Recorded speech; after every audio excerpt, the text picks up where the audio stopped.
If you're analyzing current affairs right now, maybe, preparing for the UPSC exams or honestly just trying to make sense of the completely chaotic daily news cycle, you've probably noticed something. Nothing makes sense anymore. Right. Well, specifically that the old rules of national security, they just don't really apply anymore. I mean, we Yeah. used to picture national security as this fortress. You build a physical wall, you put guards at the gate, and you keep the outside world out. Yeah, a very binary way of looking at it. Exactly. You were either safely inside or you were out. And that fortress metaphor, I mean, it's incredibly comforting. We prefer our borders to be highly visible and our threats to be neatly categorized. Definitely. But the reality today is that a single policy shift, like thousands of miles away, can now completely bypass those physical walls. An event on the other side of the globe can instantaneously hit your energy grid or, freeze your digital infrastructure. Or completely destabilize your local economy. Right. The walls are essentially invisible now. Well, welcome to the deep dive. Today, we are acting as your current affairs guides, taking this massive stack of sources that cover 15 distinct, incredibly complex topics. And our mission here is to connect the dots between global geopolitics, cutting-edge technology, and fundamental constitutional rights. Right. We want to look under the hood and understand the actual mechanics of how the world is functioning right now. But a quick note before we jump in. We have the disclaimer. Yeah, we have to mention this. Several of our sources deal with highly charged political content involving various Indian political parties, foreign governments, sensitive internal disputes. And we are not here to endorse any specific viewpoint. Exactly. Our goal is to just impartially report on the ideas and the raw mechanics detailed in these sources. And the overarching theme tying all these threads together today is sovereignty and security. Right. We're looking at how a nation fundamentally redefines how it protects its energy, its borders, its code, and ultimately the individual rights of its citizens. Let's start by looking at the global shockwaves that are currently hitting that energy fortress. The conflict in West Asia has effectively closed the Strait of Hormuz. Which is a massive choke point. Huge. And because of that bottleneck, 13 million barrels of petroleum are trapped. Yeah. The resulting chaos in the oil markets is fascinating because there's this massive, really confusing disconnect between the oil prices scrolling at the bottom of the news and what's actually happening on the ground. Right. The reporting highlights a really sharp split between the paper market and the physical market. Okay, break that down for me. So when a news anchor says oil is at, say, $108 a barrel, they're almost certainly talking about the paper market. Those are futures contracts. So it's just a financial promise. Exactly. A promise to buy oil a month or two down the line. But the physical market, The actual barrels. right, the spot market where an oil refiner goes to buy the immediate barrels they need to literally keep your plant running today, that's seeing prices spike up to $150 a barrel.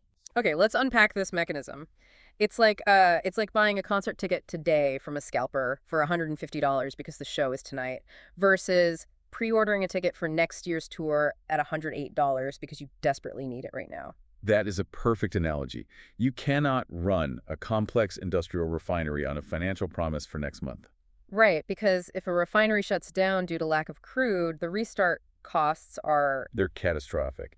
So they're forced to pay whatever the immediate physical price is. That specific dynamic, by the way, is called backwardation. Backwardation, okay. Yeah. It occurs when immediate supply is so tight that desperate buyers just pay a massive premium for physical delivery right now. And to counter this vulnerability, the sources mention a serious proposal circulating for an Asian Energy Collaborative Compact, or the AECC. Right. The idea is for Asian petroleum importing countries to band together. Instead of bidding against each other and driving up that physical spot price, they negotiate as a single bloc. So they counter the pricing power of Middle East exporters like OPEC and jointly safeguard maritime navigation. Exactly. It's about leveraging collective purchasing power to buffer domestic economies. Yeah. But, diplomatic compacts only go so far when you're still importing the resource. Which brings us to the domestic solution, growing our own fuel. The push toward ethanol and flex fuel vehicles running on E85 or E100 blends. Right. And the underlying math driving this shift is staggering. Because of those backwardation spikes, oil marketing companies are losing about 14 rupees per liter on petrol. But they're turning a profit on the ethanol they source from domestic distilleries. Ah. And if we connect this to the bigger picture... Right, it's not just environmental. Exactly. The shift to biofuels is a hardline pillar of national security. When you blend ethanol, You're literally diluting your dependence on the Strait of Hormuz. But the sources do issue a very heavy warning about how we transition. We can't blindly trade energy insecurity for water insecurity. Oh, absolutely not. Like producing ethanol from water-guzzling crops like rice is ecologically dangerous, so the strategic push has to be directed toward highly sustainable feedstocks. Specifically, sweet sorghum and bajra. Right. They offer similar fermentation efficiencies without just, completely draining critical groundwater reserves. Okay, so biofuels are scaling up, but they're just one piece of the domestic puzzle. Nuclear energy is really stepping into the spotlight as the ultimate baseload power alternative. Yeah, and the government just introduced the Shanty Act to accelerate it. And the goal is massive, right? Yeah. Hitting 100 gigawatts of nuclear power by 2047. Exactly. And to achieve that, they are opening the doors to private players in the civil nuclear sector for the very first time. Which is huge. It is. The act removes the vendor liability clause that historically terrified private investors, and it makes the Atomic Energy Regulatory Board, the AERB, a fully statutory body. Which is key for regulatory independence. Because until this act, the AERB relied entirely on the Department of Atomic Energy, the DAE, for its budget and staff. Right. But wait, if the DAE controls the fuel, the waste, and the legacy heavy water reactors, isn't there a massive conflict of interest if they also regulate the private players? Yes. They'd basically be acting as both the player and the umpire on the same field. Right. And that structural flaw is exactly why there is a massive bureaucratic turf war happening behind the scenes. I bet. You can't ask global capital to invest billions if they feel the regulatory deck is stacked. So what's the fix? The proposed compromise is a strict jurisdictional split. The DAE keeps control over the legacy reactors, but the Ministry of Power might be granted supervisory authority over new civil nuclear projects built by private players. Especially the ones using imported light water reactor technology. Exactly. So we're seeing this massive push for energy independence. But what happens when the vulnerability isn't energy but technology? Oh, this part is wild. Yeah, this detail blew my mind. Microsoft suddenly suspended its enterprise IT services for Nayara Energy. Which is a major Indo-Russian oil refiner. Right, and they were cut off simply because of European Union sanctions against Russia. Because Rosneft holds a major stake in Nayara. Right. So an Indian company operating on Indian soil is suddenly locked out of its own emails and data. Even with fully paid-up software licenses. Yes.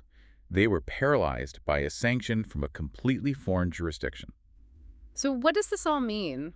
Can India literally make it illegal for an Indian-registered vendor to obey a foreign sanction? That is the exact legal mechanism the government is debating right now. They're looking closely at the 1996 EU blocking statute. Okay. That statute was originally designed to make it illegal for EU companies to comply with certain U.S. sanctions against third countries. Oh, wow. Yeah, so India is exploring a domestic anti-sanction shield, a legal corporate firewall.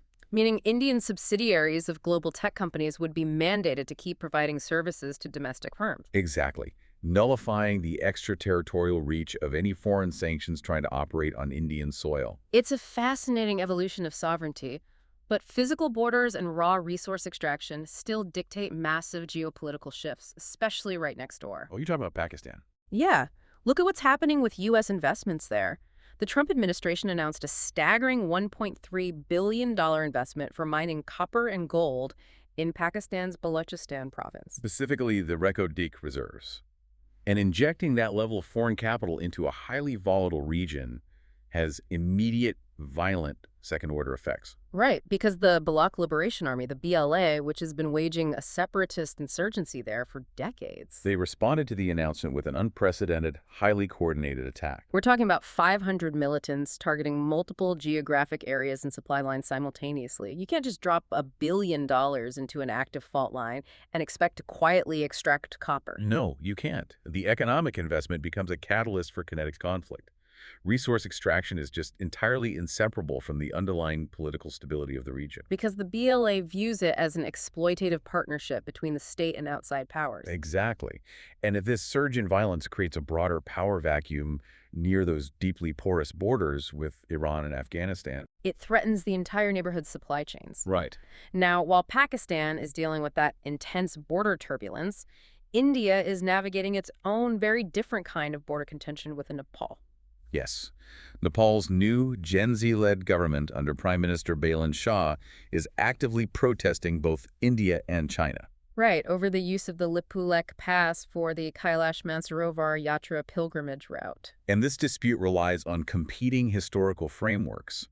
Nepal cites the 1816 Sugauli Treaty. Claiming the map proves it's their sovereign territory. Right. But India maintains that the Lipulekh Pass has been an established route for the yatra since at least 1954 and says Nepal's claims are, artificial enlargement. But what's really interesting is how the conflict is moving beyond diplomatic statements.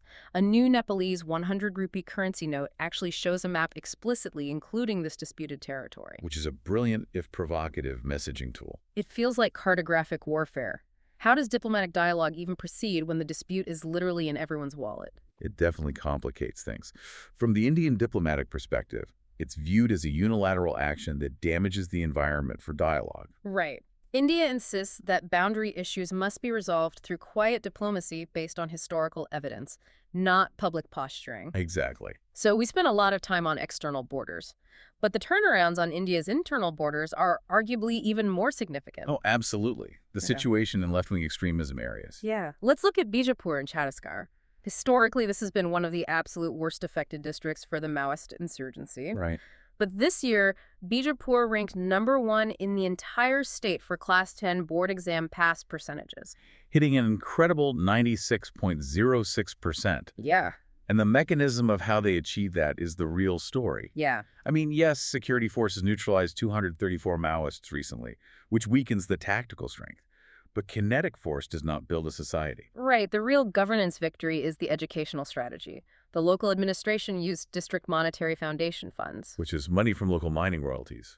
Right. They used that money to hire 68 new teachers, known as shikshamitans. And they were hired locally from within the communities. By focusing on the grassroots level, student attendance pushed over 90%. That's huge. And by hiring locally, they integrated the educational push with the community's own social fabric. So they're actively breaking the recruitment pipeline of the insurgency. Exactly. When a state provides a highly visible alternative future for the youth, the ideological appeal of extremism collapses. They countered an insurgency with targeted human development. That's incredible. It really is. Now, moving from internal stability to protecting the wider population, the state is also rapidly deploying advanced tech. Oh, the cell broadcast emergency system. Yes. There was a massive nationwide test recently where phones all across India suddenly beeped with an extremely severe alert. And the technology here is distinct from standard SMS texts. Right, because during a crisis, cell towers get completely congested, SMS gets delayed. Exactly, but the cell broadcast tech legally and technically overrides that network traffic. It allows authorities to instantly force a loud message to every single active handset within a specific geographic radius. Regardless of congestion. That's amazing. And as we secure ground communications, our spatial awareness is making a massive leap too. Right, the Drishti satellite. Yeah, it just hitched a ride into orbit on a SpaceX Falcon 9. And here's where it gets really interesting. Drishti is like an X-ray for the Earth. It really is. Yeah. Because, traditional optical satellites... Giant cameras in space. Right. They are completely useless if there's cloud cover or if it's nighttime. Yeah. Radar satellites solve that by beaming radio waves that bounce back through clouds. But radar echoes are incredibly noisy and difficult for analysts to quickly interpret. But Drishti synthesizes them. Yes. Yeah. It's the world's first satellite to physically synchronize optical sensors with synthetic aperture radar, OptoSAR technology. So it lays the crisp visual data of a photo directly over the penetrative radar data? Exactly. It gives analysts clear imagery regardless of monsoon weather or time of day. It completely removes the fog of war. And speaking of defense, DRDO just tested the Naval Anti-Ship Missile Short Range, the NASM-SR. Right. It's a helicopter-launched system weighing 380 kilograms. Which is way lighter than the bulky 580-kilogram Sea Eagle missiles they currently use. Right, which means helicopters can carry more munitions. But the true paradigm shift is the targeting software. It features a man-in-loop system.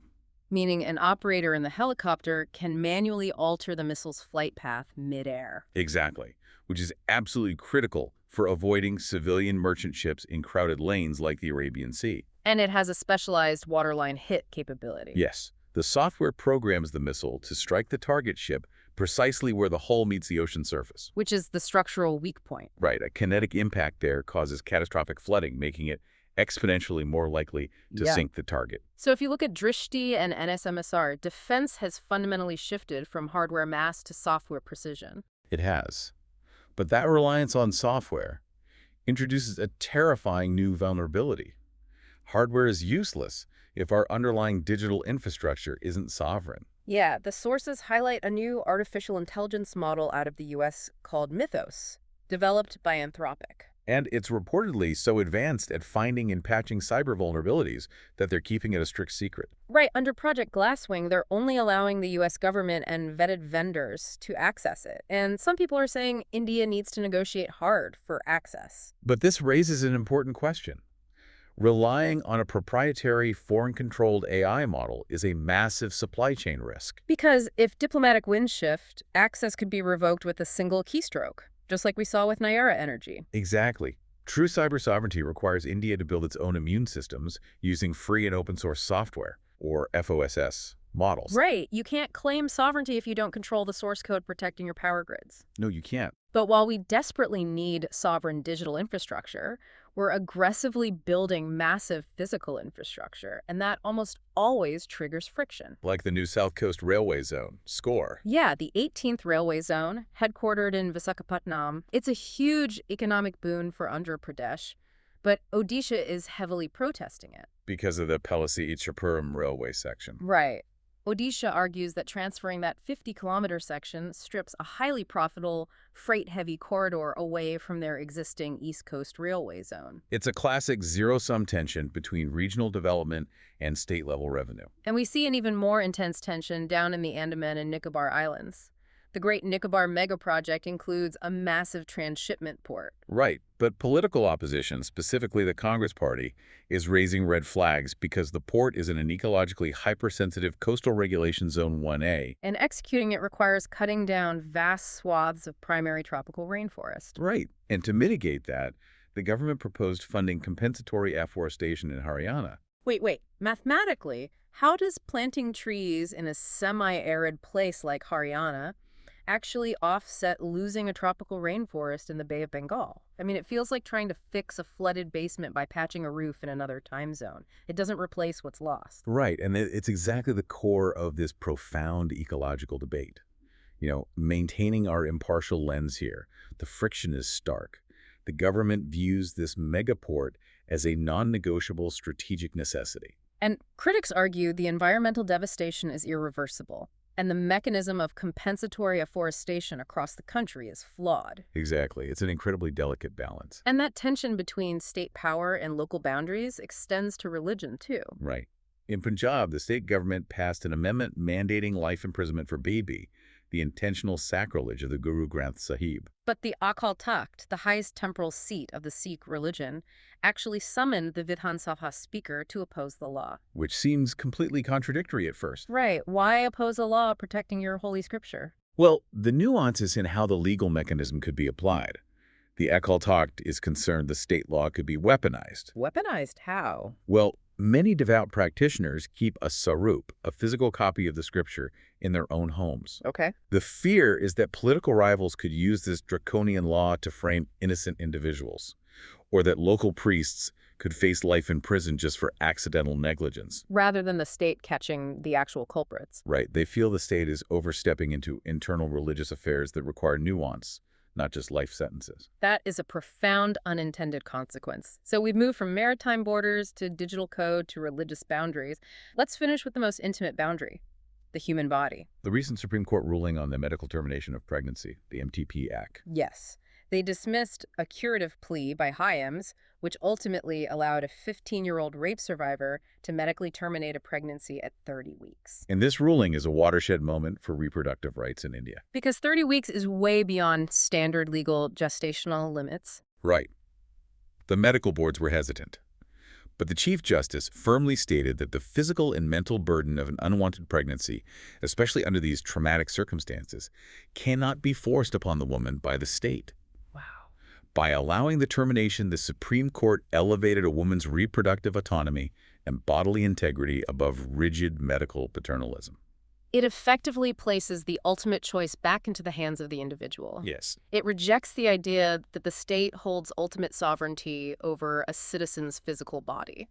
It is the ultimate assertion of personal sovereignty. We have covered a staggering amount of ground in this deep dive, from oil shocks in the Strait of Hormuz to domestic flex fuels and private nuclear power. We navigated anti-sanction firewalls, kinetic fallouts in Pakistan, and cartographic disputes with Nepal. We looked at how localized education is defeating insurgencies in Bijapur, and how our defense paradigm shifted to the software precision of Drishti, NASM-SR, and open-source AI. And finally, we explored the intense friction where infrastructure, religious laws, and bodily autonomy intersect with state power. Right. And it brings us to a final thought worth pondering. Okay. We start today by picturing national security as a physical fortress with high stone walls. But as technology allows us to bypass naval blockades with biofuels, Yeah. and see through clouds with OptoSAR, and defend our infrastructure with open-source code. Are traditional physical borders becoming less important? Exactly. Yeah. Are they becoming less important than the invisible digital code and legal frameworks that now govern our minds, our economies, and our very bodies? That is a brilliant question to leave hanging in the air. Thank you for joining us on this deep dive. Keep questioning where those boundaries really lie, keep exploring the hidden mechanisms of the news, and never stop learning.